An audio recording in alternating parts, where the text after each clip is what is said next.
Today's event is called Remembering Vietnam, and it's done in commemoration with what the Defense Department has called the Vietnam Remembrance Project in the 50-year anniversary of the Vietnam War. We put on these kind of programs at various organizations and institutions to reflect back on the Vietnam experience from many different perspectives. To say that this is the 50th anniversary of the Vietnam War is a little bit of a misnomer because it didn't have an exact start, and to some extent it didn't have an exact finish. It's still an ongoing experience. Certainly the war is long since over, but the Vietnam experience still lives in many different ways, which we're going to explore in our discussion today. Actually, Marcia talked about this being a timely presentation, and it's timely, but it's timeless. The Vietnam conflict probably goes back to the end of World War II, 70 years ago, 1945, right when the war ended. The conflict began in Vietnam in some ways with organizations and groups trying to divide up the country and deciding who would be in power, and authoritarian type issues came up then. We know about the French experience in Vietnam. The French left Vietnam about 60 years ago, 1954, with the famous loss at Dien Bien Phu. Our country became involved, not very heavily in the late 1950s, but the big escalation, of course, took place in the 1960s. In 1965, 50 years ago, was kind of the time period when our country launched its major involvement in Vietnam. We had been involved there before with so-called advisors, but the big push in our efforts in Vietnam took place in 1965, and going fast forward, it was 10 years later, 40 years ago, 1975, when our American military experience in Vietnam ended. So in that sense, this year, 2015, is an anniversary in many respects. What we plan to do for the next hour and 10 minutes or so until about 11:30 is explore different facets of the Vietnam experience from different perspectives. We have 4 outstanding speakers on our panel who are going to talk about their experiences, their perspective, their take on the Vietnam experience from different viewpoints. Leslie did talk about thanking the 4 guys for being on our panel. We did intend to have this to be a diverse panel. We did have a woman who was planning on being in the panel, Van An Wang, and she had a family emergency at the last minute, so she couldn't be on our panel. So we did want to have some diversity, and in our programs we try to achieve diversity. But today we have 4 gentlemen, and very esteemed gentlemen. I'm going to not introduce them other than to give their names, because I wanted to have them introduce themselves and talk about why they're here and what their Vietnam experience has been, because they come at it from many different perspectives. So we'll have a short presentation from each of our panelists, and I'll kind of move the program along as best I can as the moderator, and I may intercede a little bit during people's discussions to make sure everybody gets an opportunity to express their views. And then we are going to welcome questions and answers. Hopefully we'll have answers, but certainly questions, observations, and comments from everybody here at the end of our program. So listen carefully and kind of hold your questions and comments till the end, but we'll try to give everyone enough time to speak their piece on their perspective on the Vietnam experience. Our panelists this morning include, from, let's see here, facing the panel from left to right, Gary Gilson. Gary is a well-known and prize-winning, award-winning journalist who's going to talk about his perspective as a journalist who had significant experience covering facets of the Vietnam War and the aftermath to it. Don Fernstrom is a prominent Twin Cities lawyer, a founder of our Beyond the Yellow Ribbon organization, has had several positions in our organization, and is a combat veteran from the United States Armed Services. Tom Tran is a native Vietnamese who came here in 1975, has been living in this country since then, 40 years. He's now retired from service with the state of Minnesota, and he has served as president of the Vietnam American Citizens Organization. That's a national organization. So he brings a very broad representative perspective to our panel. And Charles Turchick, known as Chuck Turchick to many people. Charles Turchick and I go back a long way. We kind of grew up together. I knew Chuck when he was a young man, and had followed his career. He was a brilliant student in Minneapolis, a fine tennis player, I might add, award-winning championship tennis player. I don't want to make this a Smedley Butler forum or anything, but Smedley Butler was also the first person to win the Congressional Medal of Honor twice. Subsequently, several people, I think it's about 5 or 6 now, have won the Congressional Medal of Honor twice, and he was one of them. In his book, War is a Racket, he describes how he fought for United Fruit in Guatemala, how he fought for American sugar interests in Nicaragua. He describes his military endeavors as basically for the benefit of big business interests in the United States. Subsequently, he was also involved in being charged with treason for trying to overthrow the United States government, so he's a multifaceted character. He was a multifaceted character. What have we learned from the Vietnam War? Well, I'm not sure that we've learned very much. I mean, we human beings have this remarkable facility for language that no other animal comes close to. I studied linguistics for a couple of years at the University of Minnesota, and the communication systems of other animals are just rudimentary compared to our facility for human language. And yet we don't use this facility. Instead, we form armies. And this is fairly rare in the animal kingdom as well. There are animals that do commit organized violence against other animals. There are army ants. Our nearest relatives, the chimpanzees, in fact, commit genocide among neighboring groups of chimpanzees. But we have this facility for language, and instead we organize these armies and fight each other and kill each other, and then after we've killed each other and fought each other for a while, we talk it out and figure out how to achieve the peace that we should have tried to achieve before we engaged in the war. I'm not convinced we've learned very much at all from Vietnam. I guess I'll stop there. I know I probably sound pretty cynical, but I think that the United States sees its role in the world very essentially the same as we have since Vietnam. The United States is, we spend more on our military than the next 10 nations in the world combined. We have 700 bases overseas in over 100 different countries. We feel that it's our role as this exceptional country endowed by God, essentially. It has a religious component to rule the world and spread our views across the world. I think we're a danger. Don, I know you want to comment on that, but the question I want to direct to you, maybe you can respond to that in the context of this question, is, was the Vietnam War a mistake? And if so, where did we go wrong? Wow. And do it in 3 minutes. Yeah, 3 minutes, okay. First of all, I want to respond to Mr. Tran. He and I have different definitions of short. Vietnam veterans would all recognize this. We used to keep track of the days we had left to serve in Vietnam, and the fewer days we had, the shorter we got. So we come up with these little phrases like, I'm so short, I could crawl underneath a caterpillar's belly. Was the Vietnam War worth it? I struggled with this notion for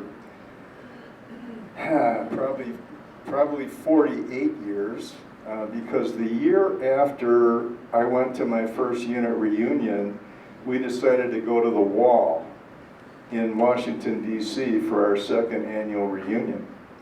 And we wanted to remember the 13 men who didn't come back with us.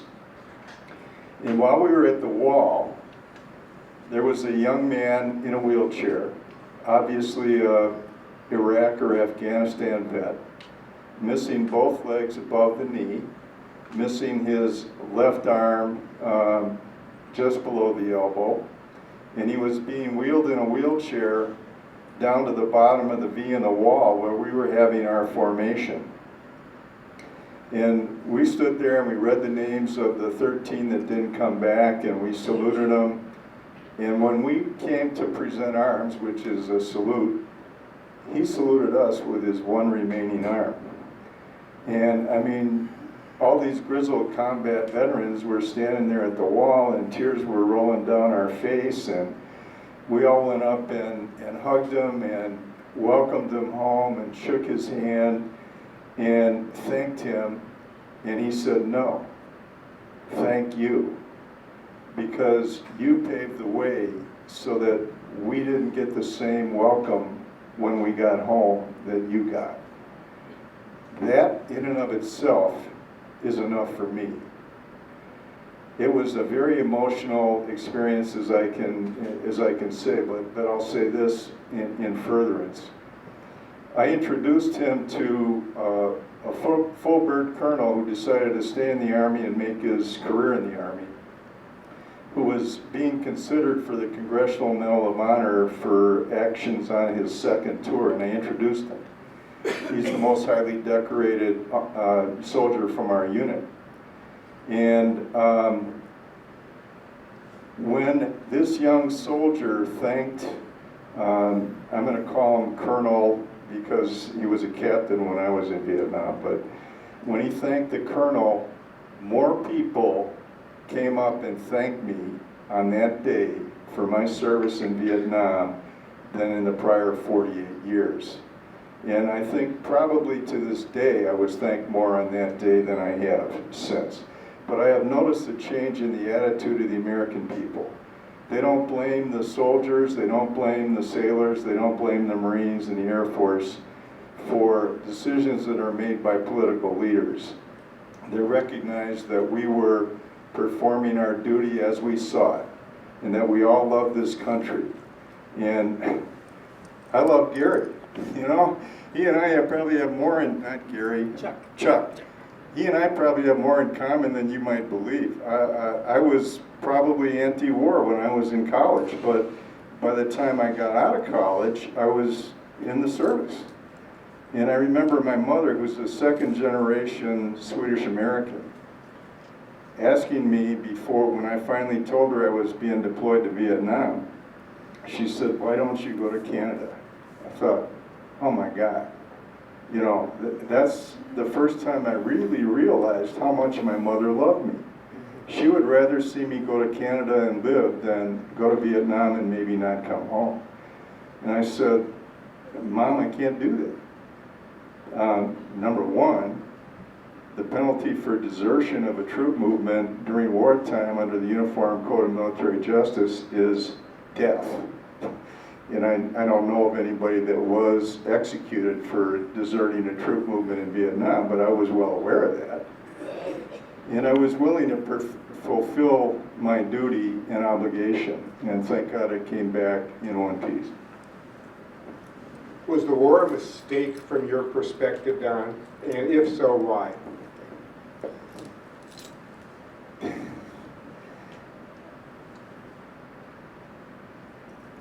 I used to think that the war was a mistake. I thought that it was unfortunate that we got involved. We probably shouldn't have committed the troops that we did. And to this day, I'm convinced that if President Kennedy hadn't been assassinated, he would have kept us out of the war, even though he was escalating it while he was president. And the reason I say that is because he had military experience in World War II. He was a combat veteran. He could have stood up to the generals and the politicians that wanted to commit troops on the ground and said, "No, this is not a good idea. You know, it's too far away from home. Our national self-interest isn't that involved." But Lyndon Johnson couldn't do that. Lyndon Johnson didn't have combat experience. Lyndon Johnson was afraid to stand up to Curtis LeMay and some of the other military leaders that we had. Maybe not afraid of them. That's probably too strong to say for Lyndon Johnson. But he didn't want to be the president that presided over the first the first war that we lost. And I struggled with that for 48 years. And then my sister said to me, she happened to live in Washington, D.C. at the time that I went to the wall. And she said to me, "Well, why do you think we were involved in Vietnam?" And I said, "Well, you know, it was the domino theory, and we were keeping all these other Southeast Asian countries from falling under the communist rule and all that." And I didn't really believe it. But she said, "How do you know you didn't?" And I started thinking about that. You know, we did stop the spread of communism. If you go to Vietnam now, South Vietnam looks a lot more like Miami, I think, and LA than it does like North Vietnam. You cannot change the hearts and the minds of the people from what their natural predisposition is. But we did stop that predisposition from going forward in the form of communism in other Southeast Asian countries. Had some discussion about the role of the business community, military-industrial complex, politicians in terms of how they interacted, getting us into the Vietnam War and during the war. Gary, the media obviously was a major player in the war. What is your perspective, and what would you like to share with the audience about your take on how the media covered the Vietnam War? I know that's a very broad question, and much has been written and said about it, but can you boil down your thoughts in about 3 minutes? Regardless of what war it is, the news media generally become cheerleaders rather than skeptics. And there's a difference between skepticism and cynicism. Skepticism is a very healthful trait. As Bill Moyers has often said, the most patriotic thing any American can do is to question authority. Lyndon Johnson, as Don said, didn't want to be the first president to lose a war, and so they lied about an incident called the Tonkin Gulf incident, in which we were allegedly attacked in the high seas, and it didn't happen. Every president, I don't care what party they're in, and their administration tell lies in order to protect themselves and their policies. If you look at a documentary called The Fog of War, in which Robert McNamara finally confesses that he lied to America when he was Secretary of Defense, you'll see how it works. The news media, it happened after 9/11, it happens all the time. If you watch television, the next day after we're attacked, the screen has red, white, and blue banners on it. That's not the job of the media. The job of the media is just to tell the story straight and not root for one side or another. Now, what happened in Vietnam was that some reporters were skeptical and they began to ask tough questions, and the White House, no matter who was in it, tried to get them fired.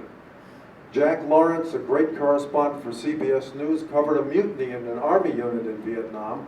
He followed them through the jungle, and he was able to have his cameraman record a mutiny in which troopers refused to go down a trail when their lieutenant told them to go down there. And that's a mutiny. And the Pentagon and the White House tried to stop it from being shown, tried to get Jack Lawrence fired. This has happened a number of times, and all governments lie, and it's the job of the news media to uncover those lies.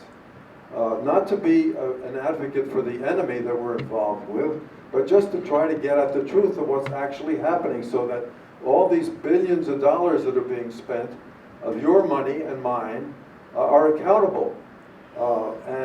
So the media, generally speaking, changed its attitude after Walter Cronkite came back from a trip to Vietnam and said that he questioned whether it was working. A lot of people have said that was the turning point for the Johnson administration, but other data have come to our attention that say that winding down the war was not really a result of Walter Cronkite saying that it was all questionable and that we were losing. But it was a significant event. And then in the aftermath of the war, the media left Vietnam immediately.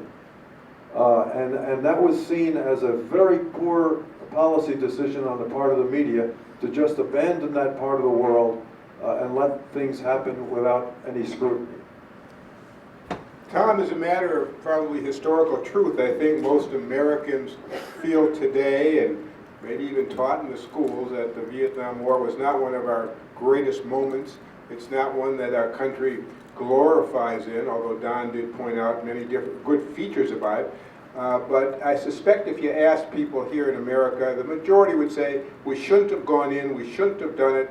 We'd like, if we could do a redo, we'd like to not have done what we did in Vietnam. How do the Vietnamese feel about that? As I said, I appreciate on the American effort and Vietnam veteran who fought there, because if he was not there, I won't be here today. The same thing as 1.8 million Vietnamese in the United States right now. I perceive the war is not a mistake, not evil, but I perceive that the way to conduct the war may be a mistake. You know, United States is a great nation and admired by people all over the world. When I was in Vietnam, I looked for some opportunity to come here to learn or to work. And now, my dream comes true. And not for me, for maybe billion people all over the world look at the United States. So, we should realize our value. United States come to help every country that needs United States help. That's first principle. Now Iraq, Libya, Middle East, we still have a war there. Korea, Philippines, even Japan, our enemy in the old time, now become close friend. So United States is a country of immigrant people come from all over the world, have the most appreciated principle. People help people to get along better with one another. So Vietnam War is not evil. Vietnam War maybe mistake made by the policy or the political party somewhere during the war. For instance, we adopted the so-called halfway policy. We don't fight, we don't struggle to win. We just fight halfway and left and gave up. Vietnam, 10 years after then, United States withdrew from Vietnam, signed an agreement with the communists that, okay, I withdraw now, you gave me 60 days to withdraw from Vietnam, and you should respect or promise to obey on the principle on the Paris Agreement. But communists, they never follow what they promised. They broke the contract, they broke agreement, and poured army in and occupied Vietnam in 1975. You know, 2 years after the contract with the United States, after 2 years, the Paris Agreement signed. So, we have mistake. We cannot perceive what the communists would do if we withdraw from Vietnam. So, I myself agree that you come there to help us, yes, it's right, just war. But the way to conduct the war, something to be reconsidered.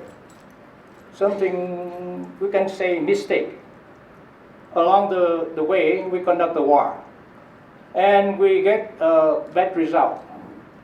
The veterans come back, nobody welcome them. Not here, maybe from the other war too, because we have a struggle between political party, Republican, Democrat. One party tried to get in the war, the other party struggle against it. So our policy is not consistent.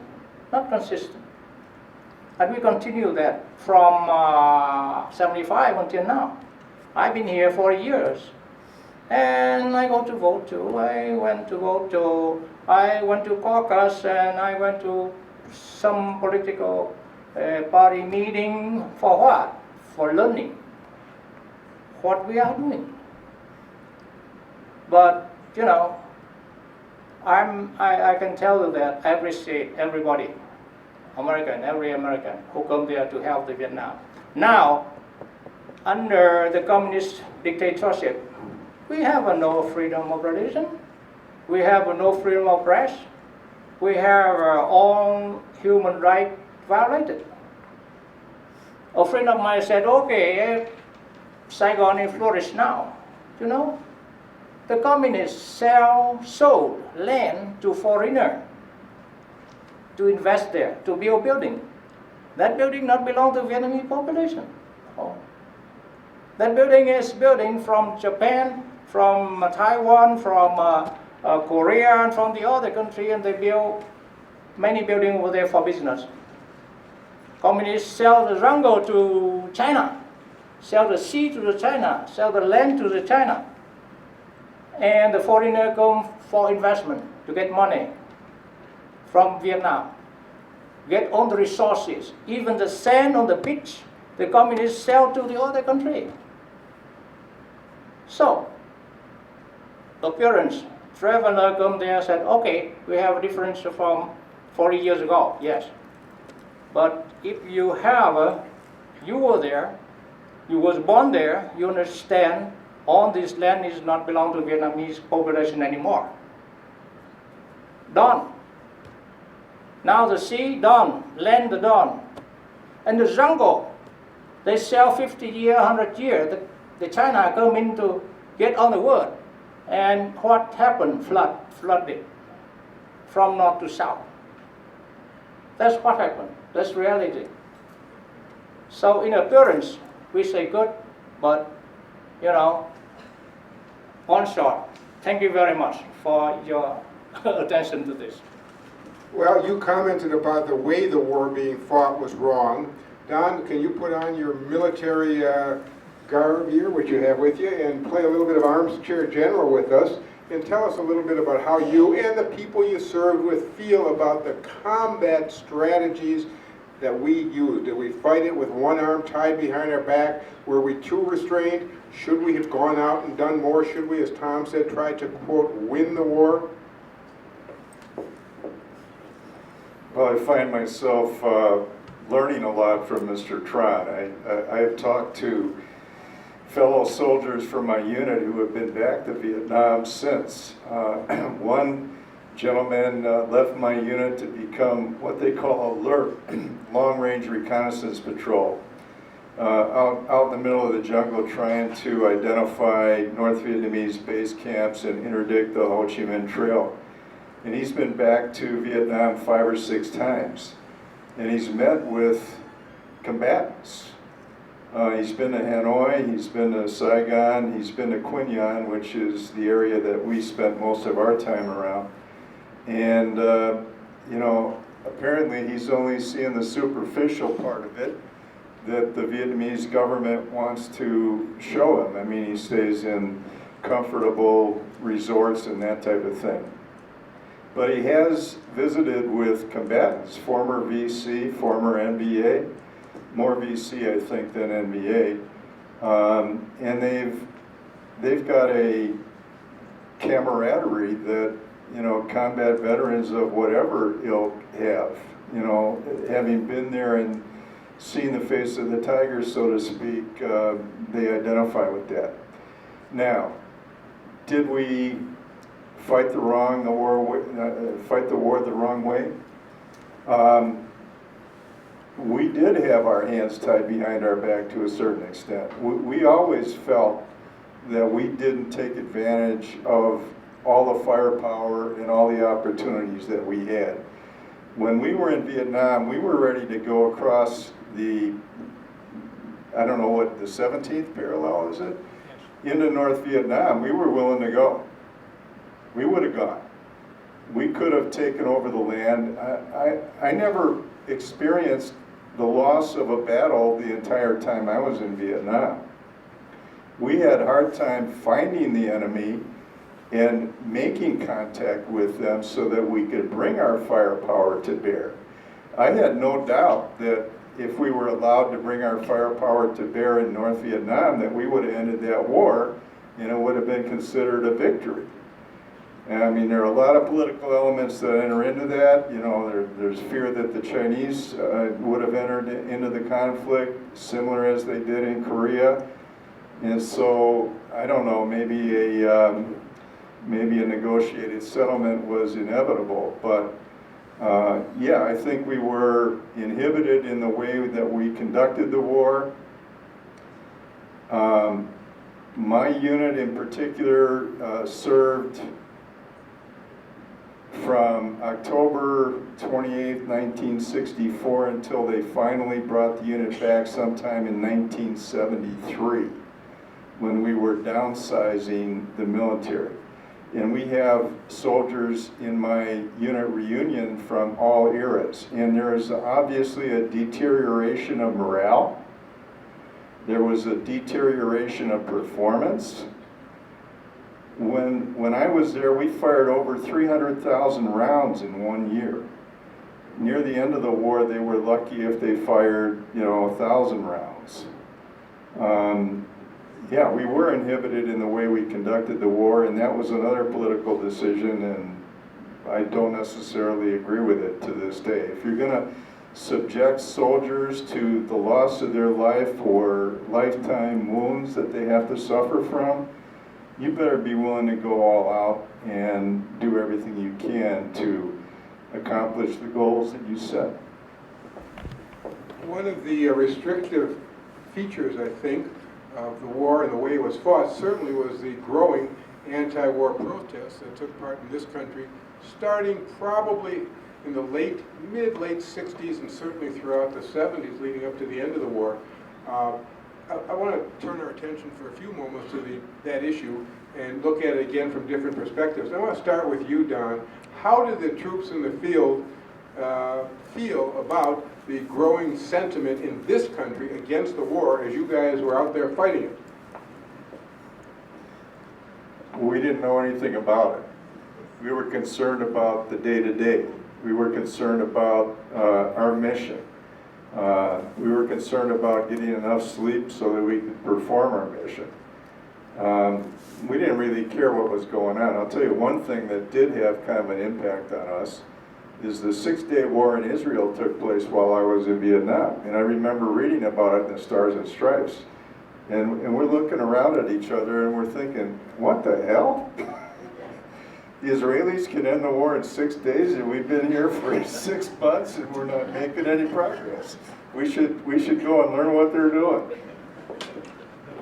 Chuck Turchick, how do you feel that the anti-war movement affected the war? Did it speed up the conclusion of the war, or did it cause the war to slow down because of a counter-reaction by some political leaders to feel that they had to do more? Once again, I'll probably not answer the question that Marshall asked.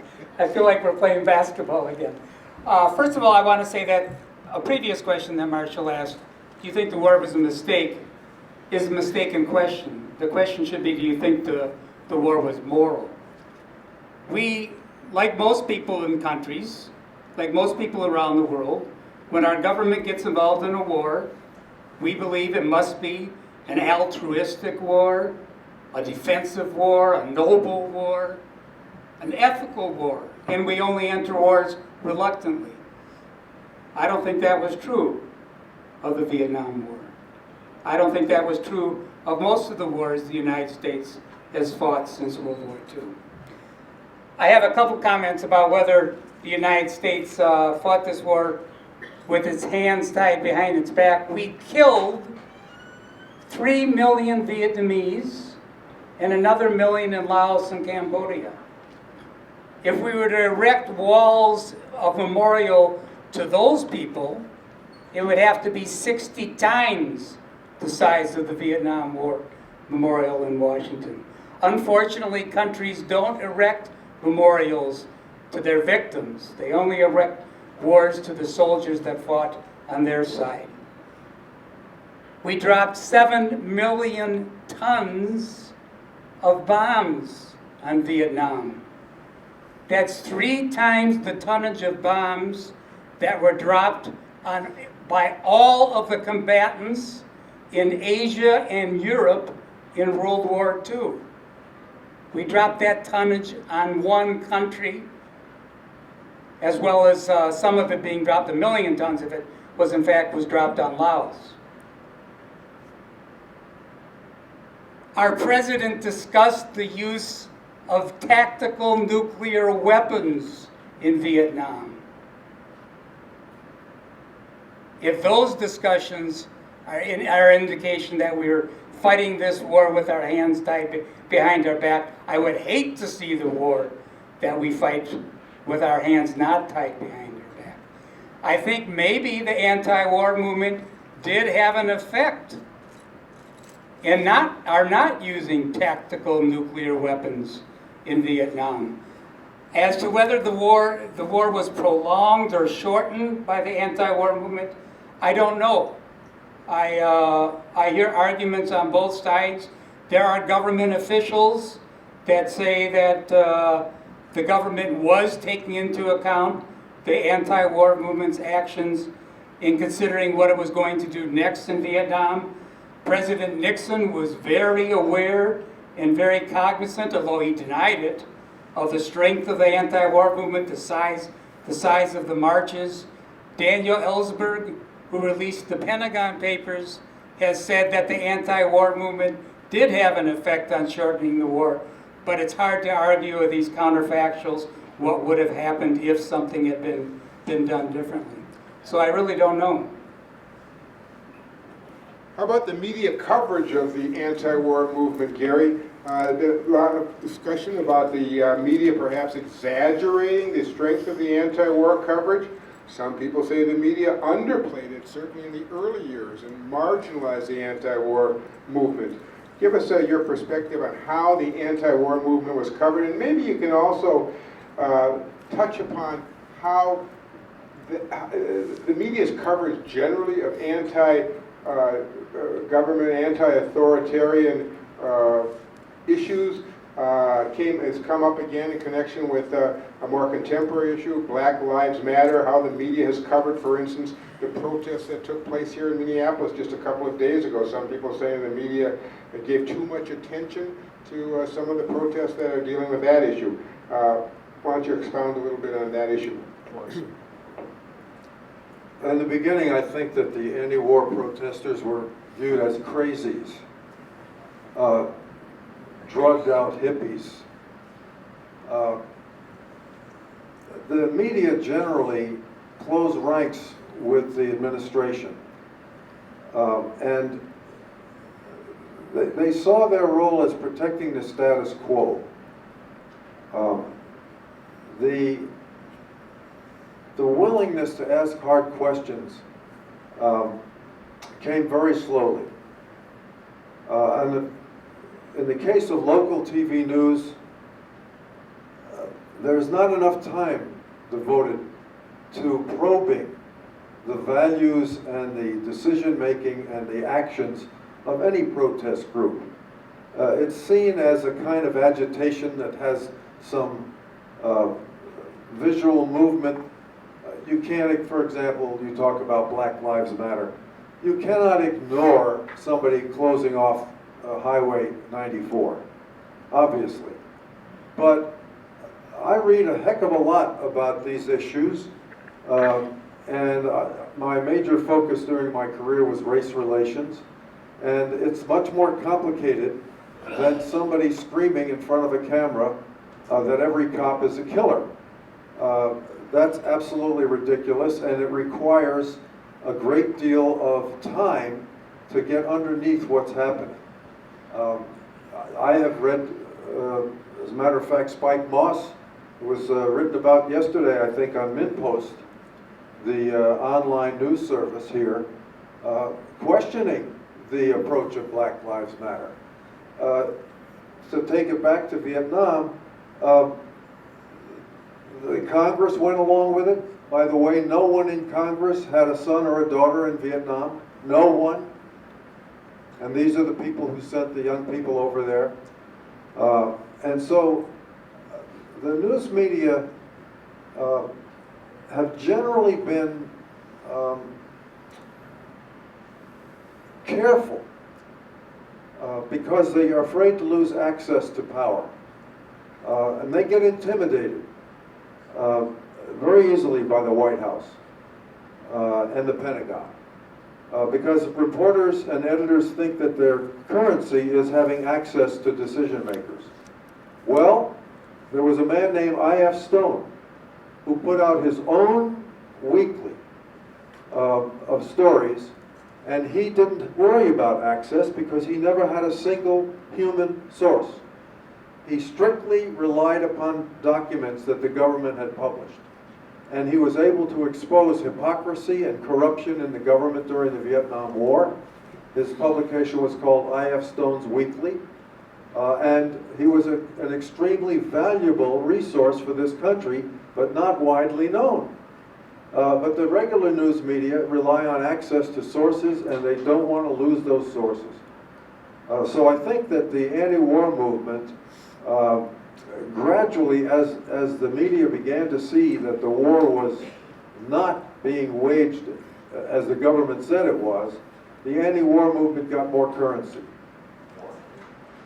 I can hardly imagine what it would have been like for me to be in the Vietnam War commanding my platoon of 43 men in the absolute chaos that that war was.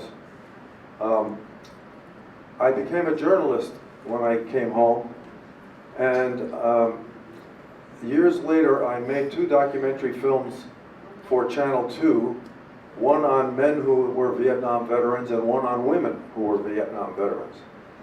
The one on men was an example of the way I have always approached my work, which is to get out of the way and let people tell their own stories. The VFW, one of the VFW chapters in town, liked that film very much. It was done at the dedication of the Vietnam Wall in Washington. And they invited me to a banquet at the Prom Center in St. Paul. There were 1,000 people there. And I was very happy to go, but I was a little nervous because this attitude that Don talked about of members of the public accusing veterans of being baby killers and all that sort of thing. I was not sure how the film that I did would be accepted by the VFW, but apparently they liked it enough to invite me to the Prom Center, and I did not expect to be asked to say anything. But they did ask me to say something, and I figured, you know, you only live once, so I may as well take a risk. So I got up and said to the audience, how many of you, and I'll ask you this, have ever heard of Smedley Butler? I saw 3 hands go up. Chuck knows the name. I saw 3 hands out of 1,000 people go up. And I said, Smedley Butler wrote a book called War is a Racket, in which he said after World War I, he had no objection to soldiers getting 19 cents a day pay after allotments for family allotment and paying for their own ammunition were deducted from their pay. He said he had no objection to that as long as the munitions manufacturers in American industry were limited to 19 cents a day profit. The ceiling of the Prom Center almost blew off when the veterans had a spontaneous reaction to that, recognizing what had been done to them in the name of the industrial military complex. And that was an amazing moment. And a little bit later in the program, I want to say something about the media approach to covering the war. We'll certainly give you that opportunity. We are eager to hear that, Gary. Tom Tran, you lived through the war. You were right there from the beginning to pretty much the end. Tell us a little bit about your experiences being in Vietnam during that war. Thank you. I would like to stand up because I am short. Second things I would like to appreciate all of you, our benefactors. First, for Vietnam veterans, if you were not there, I'm not here today. You fought so valiantly for our survival and for the democracy of South Vietnam. I myself a witness of the war, and I know and I saw everything you do in Vietnam. Of course, something I miss. I was born in 1942, Second World War. I'm 73 now. I graduated from University of Saigon by 65 and get in the military college, become officer of the Vietnamese army. And I left Vietnam in 1975 by the help of a friend of mine. I knew him in 1963 in Vietnam. He was a West Point graduate and served in 82 2nd Division Airborne. By 75, I left Vietnam by a boat to the open sea and rescued by the 7th Fleet of U.S. Navy. I was in Guam. I tried to get him, and luckily I sent him a blind letter with the name, the city, and the state. No zip code, nothing, because I don't know. But luckily, when the letter came to the city, his brother is a man who's the director of the post office. And he picked up that letter and sent to him in Minneapolis. He retired by then, and he was a lieutenant colonel. And he got my letter and called me from here to Guam Island, where I stayed for about 2 weeks. And he said, Tom, if you don't know anybody in the United States, come to Minnesota with me. But I tell you, it's very cold. Then after processing about 2 weeks, I got on the airplane and go to Minnesota. And I stayed in his house about 2 weeks. Then I went out for an interview with NSP. And luckily too, I got a job with NSP. When I was in Vietnam, I worked for the Vietnamese government as Director of Finance of Da Nang City. Da Nang City, the city you know, the first Marine Corps landed there in 1968 or 67. And I lived there up to 1975. I worked for NSP about 4 or 5 years, and at that time, I worked through college. I received an degree in business and in law degree, and I went to work for state Minnesota for about 30 years, and I retired 5 years ago. All of this, I can do by myself. I do with the help of the American people, with the help of all of you, and I give in myself a long life appreciation to all of you. As I said, I am witness of the war. If you have anything about the war and you would like to know the attitude and the sentiment of the Vietnamese, I am one of them to answer your question. Thank you very much.